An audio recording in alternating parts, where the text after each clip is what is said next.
centre is a bit of a special site in terms of service centres around the country. We're the only service centre which has a paint line. So essentially we have a paint line, we have a slitting line, and we have a recoiling line. We paint around 85,000 tonnes of ColourBond product per year, slit around about the same sort of volume, and recoil about 20,000 tonnes a year. A unique feature of our paint line is that it actually does a U-turn and doubles back on itself. So most continuous process lines, whether it's paint lines, metal coating lines, cold mills, etc., basically start at one end of the factory and finish at the other end. When the plant was built just over 30 years ago, it was actually designed specifically to fit within the footprint of the shed that we had, which was not long enough, so it actually doubles back on itself. And it's the only paint line, I think, in the Southern Hemisphere that does it. On site here, we have, on our operations team, about 110 people. And that's across 4 shift crews, as well as our dispatch operations and day shift support. So I've been at BlueScope since the start of 2005, so coming up to 19 years. A large number of different roles. So cadetship through the old tin mill and Spring Hill, was at Erskine Park, our paint line, for 7 or 8 years, and then Chilora Service Centre for a couple of years, New South Wales logistics team, and then up here in sunny Queensland since April. So I've been a part of BlueScope since 2021, Acacia Ridge site since May. I was in operations down Port Kembla but moved up for the apprenticeship, yeah. I actually broke in working dogs for cattle and sheep, so it's a very different change. Both my parents were in the steel industry. Mum still works there, you know, Dad used to, so it's a bit of a family thing. But just job security, you know, there's a long future in steel. Australia's known for it, and we produce good quality, so it's something I wanted to be a part of, yeah. I just do pretty much shift maintenance, checking all the machinery's working well, make any changes, daily maintenance, weekend shut work, pretty much just keep everything running, make sure it's all good. Do your walk around, make sure everything's in condition, check if there's any problems, oil levels are right.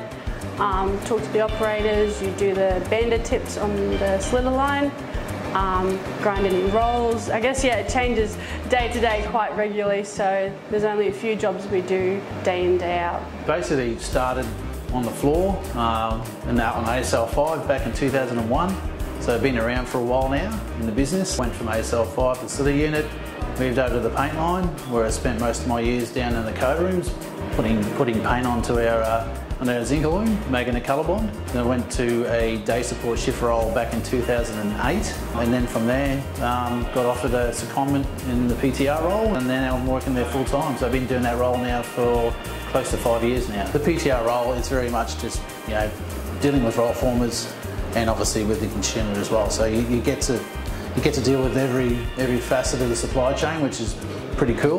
We have a lot of interaction with our operations facilities as well. So.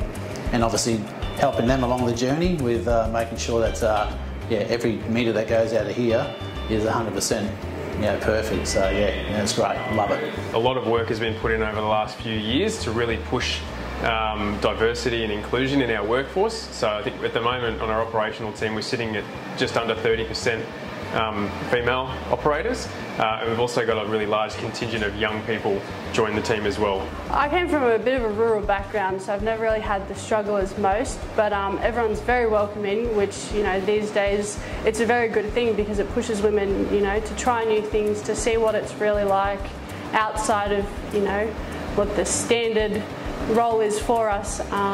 Yeah, there's not a moment that I'm, you know, put to the side. Everything is always forward for me. Yeah, it's really good, positive. Here at Acacia Ridge we are very focused on safety. We've got a large amount of automation on our slitting line, which has been all designed and implemented in-house, and a lot of that was to try and alleviate and try and rectify some of the safety risks that we've identified with that piece of equipment over the years. Acacia Ridge is actually held to a quite high standard. I mean, any problems that occur that probably could be done with a refresher get done straight away. There's all procedures, nothing's left queried. Any questions, everyone's willing to help, and yeah, nothing's rushed, which is a good thing here. You know, you're not put on a time frame, you're not pushed to work, you know, out of your boundaries. All done at a good pace, yeah. The people, yeah, it's just we're more like a family unit. And that's been since the first day I started here. It's just a real can-do sort of situation here. Because we have the uniqueness of the service centre and then the sales and the technical team, customer service are all very, very, very close together. It'd probably just be the diversity of things that we have to do every day, the teams that we engage with, the breadth of our customers and their requirements and needs. No 2 days are ever the same. We get a lot of opportunities to engage with customers who come out to site for visits, occasional opportunities for us to visit other sites as well. Surprisingly, the industry doesn't seem too exciting, but there's so many beautiful parts of it and so many interesting pathways you can go down, you know, to succeed in multiple areas. Yeah.